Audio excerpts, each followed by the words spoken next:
It's the worst nightmare of an air traveler, a plane crash. It's worse if the crash could have been prevented. And if you later find that the greed of an airline company and the complicity of a government cost the lives of hundreds of people. We are talking about the Boeing case. What most of us feared has come true. The preliminary report into the Ethiopian Airlines crash is out, and all fingers are being pointed at Boeing.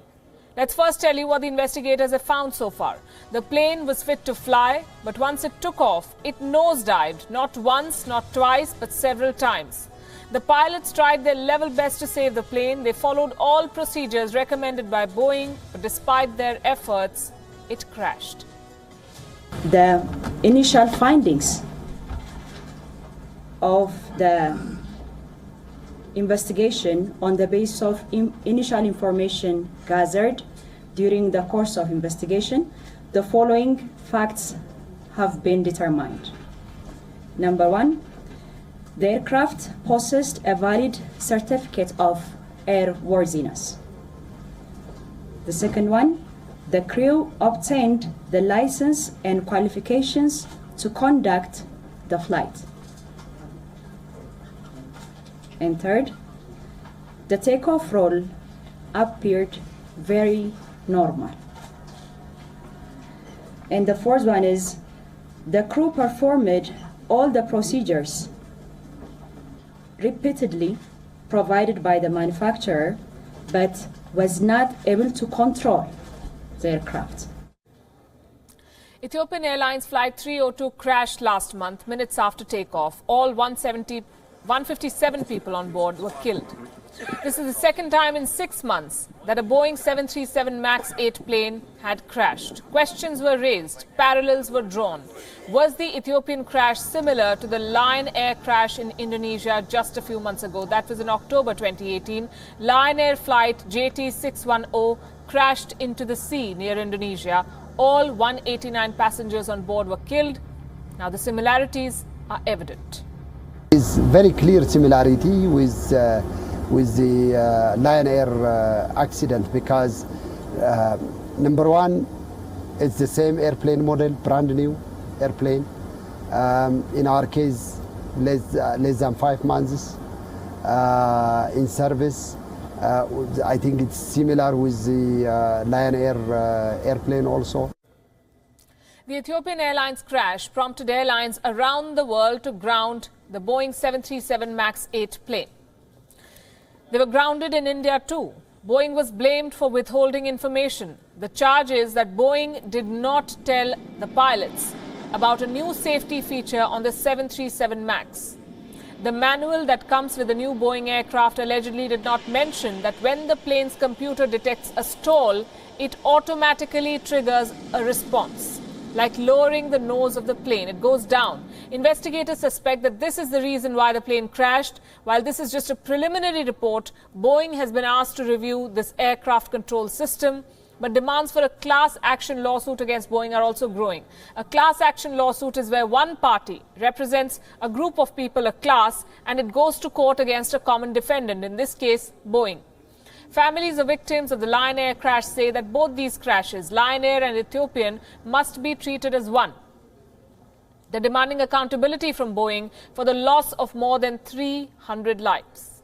Similar planes, the Boeing 737 MAX, similar problems with the sensor and the MCAS, similar flight patterns where the nose is going down and then up and down and then up as the pilots fought the MCAS, and finally, similar steep dive that was fatal.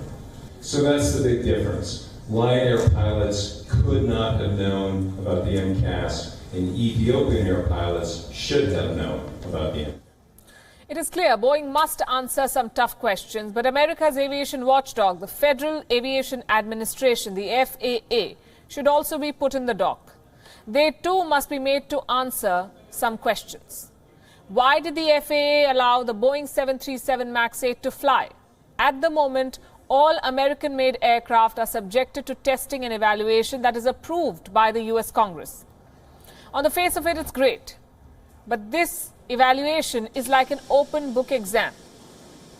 What happens here? Boeing handles much of the testing and evaluation of their aircraft. The FAA just supervises this exam. So Boeing is basically testing its own planes. The regulator is watching. How can we then expect Boeing to not cheat? The fact is that Boeing has gotten used to cheating and getting away with it. A large PR effort and lobbying allows Boeing to fly under the radar all the time. The relationship between US presidents and Boeing is hardly metaphoric. Boeing literally ferries American presidents in a modified Boeing 747, better known as the Air Force One. Ties between Boeing and the current US president, Donald Trump, run deep. Trump is an aviation enthusiast and once owned the Trump Shuttle airline. In its 3-year-long existence, this airline was in close contact with Boeing. Trump also used a personal Boeing 757 before he assumed office in January 2017. Trump's connection with Boeing CEO Dennis Muilenburg is not new either.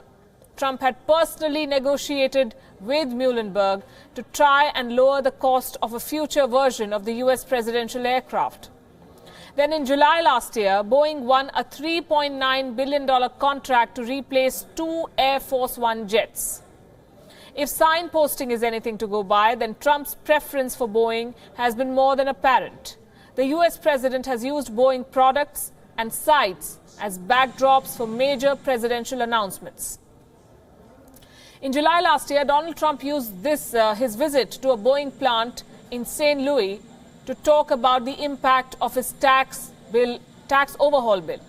But Trump isn't alone in this Boeing boat. There are other top White House officials who have close ties with the aircraft manufacturer.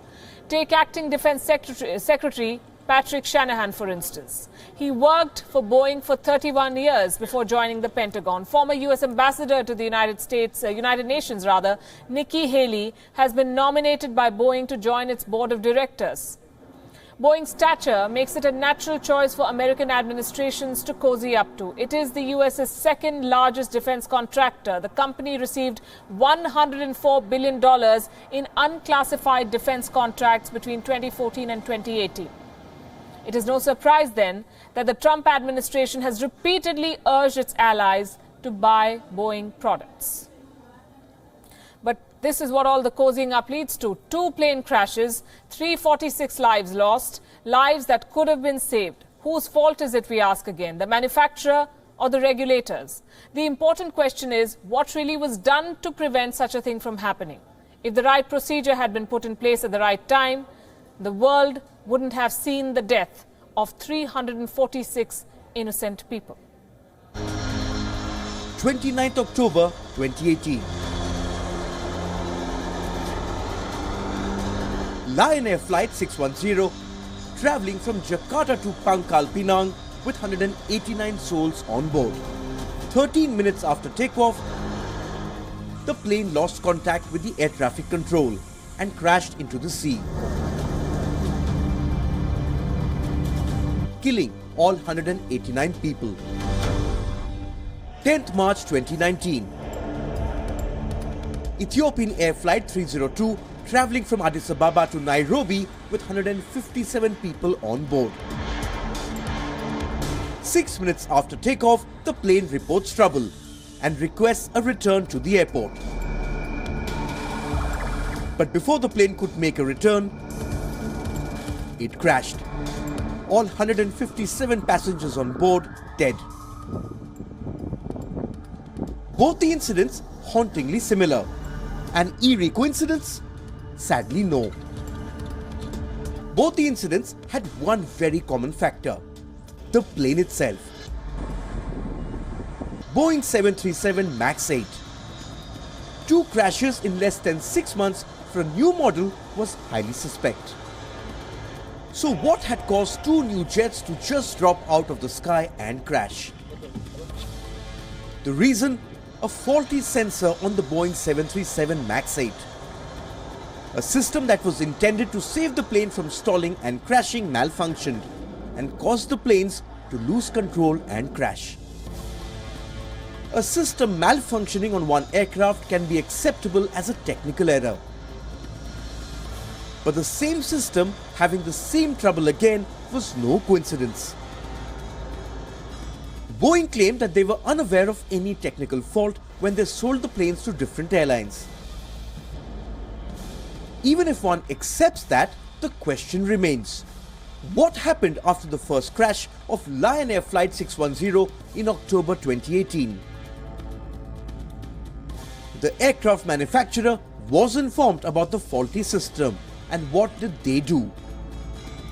Well, not much actually.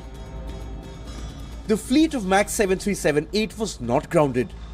There were no special trainings for pilots to be equipped with the erroneous system and how to tackle it.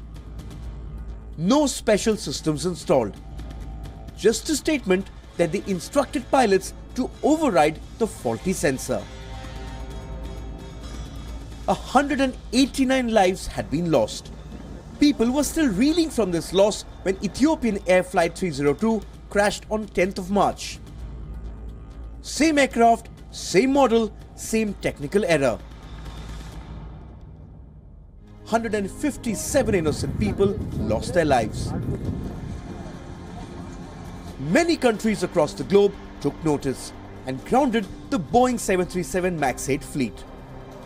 Boeing stopped the sale of any new aircraft till further notice. Well, this all seems too little, too late. 346 lives have been lost.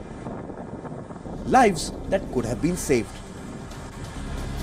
Bureau Report, WION, World is One. So will Boeing face action for this criminal negligence? That's something that we'll track and follow for you. Here on this show tonight, LK Advani drops a bombshell of a blog, breaks his silence after being denied a BJP ticket, says the party's opponent should not be branded as anti-national.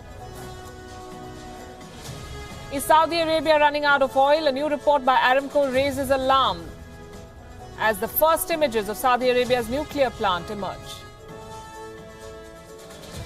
Vijay Mallya is working overtime to change his flamboyant image, says he's broke and he's living off his girlfriend. We tell you why no one believes him.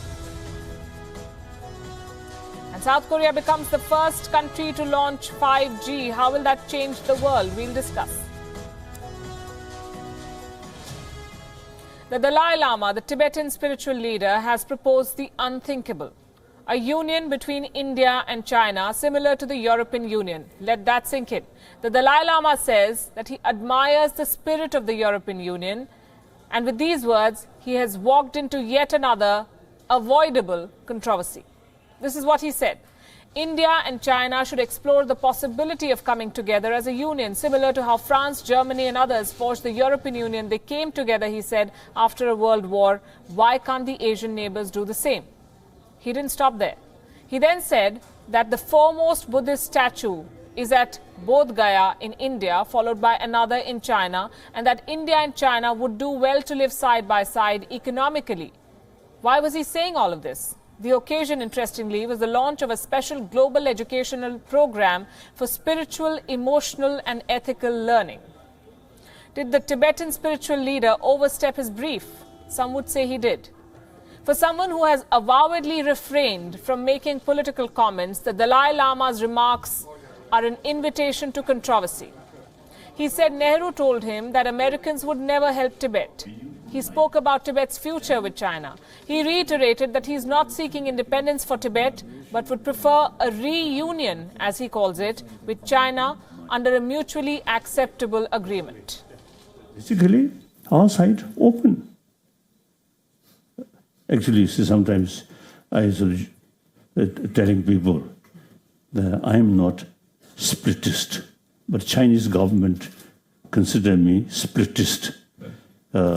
So Chinese promoting me fight for independence. We are not seeking independence. The Tibetan leader said the Chinese and Tibetans could live side by side with China, helping Tibetans economically and gaining from their knowledge. The 83-year-old Dalai Lama has been living in exile in India since a failed 1959 uprising in Tibet. Neither New Delhi nor Beijing has bothered to respond to his suggestion about unification. He was known as the king of good times, yacht parties surrounded by models, free-flowing alcohol, luxurious cars and the famous Kingfisher calendar. It's hard to picture Vijay Mallya without all this opulence. The liquor baron claims to be on an austerity drive. Deep in debt, Vijay Mallya is cutting down his monthly allowance. He says he's ready to cut down his spending by about 60%. But don't let that figure fool you. Here's how much he intends to restrict his monthly spending to: £29,500. In Indian rupees, that's about 26 lakhs. You heard that right. Vijay Mallya, on his austerity drive, is cutting his expenses down to 26 lakhs a month. His lawyers told the State Bank of India that their client is willing to cut his spending. The SBI is among the lenders that Vijay Mallya owes money to.